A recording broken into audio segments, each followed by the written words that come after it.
अॼु साईं मोहसिन ककड़ाई जी वरसी आहे। साईं मोहसिन ककड़ाई मुंहिंजो उस्ताद, जंहिं मूंखे 8वीं क्लास खां वठी मैट्रिक ताईं सिंधी, उर्दू ऐं इंग्लिश पढ़ाई।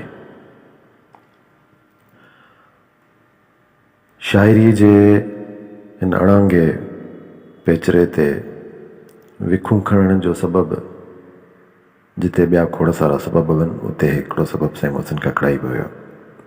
उन खां इंस्पायर थी मूं शाइरी ॾांहुं माइल थियुसि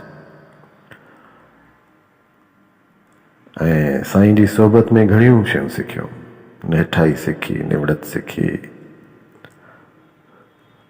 बाज़ारो कीअं थिबो आहे, दरगुज़र कीअं कबो आहे, शयुनि खे गहराई सां कीअं ॾिसणु घुरिजे, कंहिंजो अदब ऐं एतिराम कीअं कजे, इहे सभु शयूं ऐं खोड़ सारियूं ॻाल्हियूं साईं मोहसिन खां सिखियूं। अॼु साईं जी वरसी आहे। संदसि यादि हमेशह मन में ताज़ी रहंदी आहे, पर अॼु कुझु सरस आहे, अखियूं नम आहिनि ऐं मुंहिंजे चपनि ते हुरखुर आहे। मुंहिंजा चप साईं मोहसिन जो हिकु अहम नज़्म सेल्फ पोर्ट्रेट पढ़णु घुरनि था ऐं अव्हां सां शेयर करणु घुरनि था।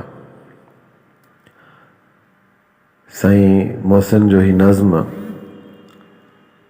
साईं जी ज़िंदगी, साईं जी तबीयत, साईं जे अंदर जी अक्कासी आहे।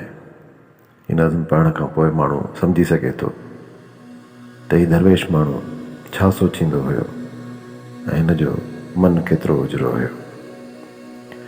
सो अॼु साईं मोहसिन जी वरसी जे मौक़े ते खेसि भेटा तौरु संदसि ही नज़्म सेल्फ पोर्ट्रेट अव्हां जे अॻियां पेश कयां थो।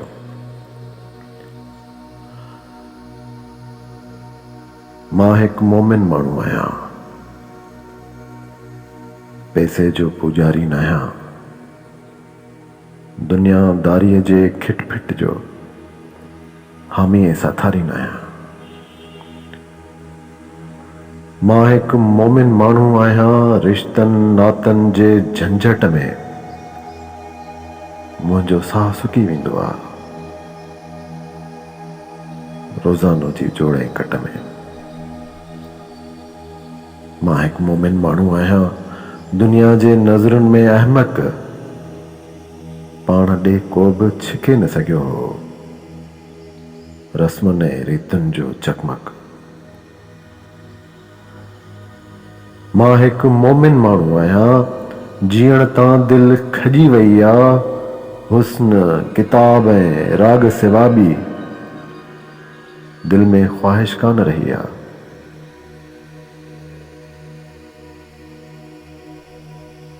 मां हिकु मोमिन माण्हू आहियां, हर कंहिंखे मूं मान ॾिनो हो। मां हिकु मोमिन माण्हू आहियां, हर कंहिंखे मूं मान ॾिनो हो, भूरे तोड़े कारे खे मूं इल्मु ॾिनो, इरफान ॾिनो हो। मां हिकु मोमिन माण्हू आहियां, हर हिकु ॻाल्हि ते सोचां वेठो, अंत त हर हिकु शइ जो ॿुड़ी आहे, पोइ बि लोचां वेठो। मां हिकु मोमिन माण्हू आहियां, ही सभु रिश्ता, ही सभु नाता, सुख जूं घड़ियूं, सूर जा संतर, बाक़ी सभई ख़ाली खाता। मां हिकु मोमिन माण्हू आहियां, मुंहिंजी संगतियाणी, ॾुख भाई, मुंहिंजो कोट, पनाह बि मुंहिंजी, तन्हाई ईड़े, बस तन्हाई। मां हिकु मोमिन माण्हू आहियां, मां हिकु मोमिन माण्हू आहियां।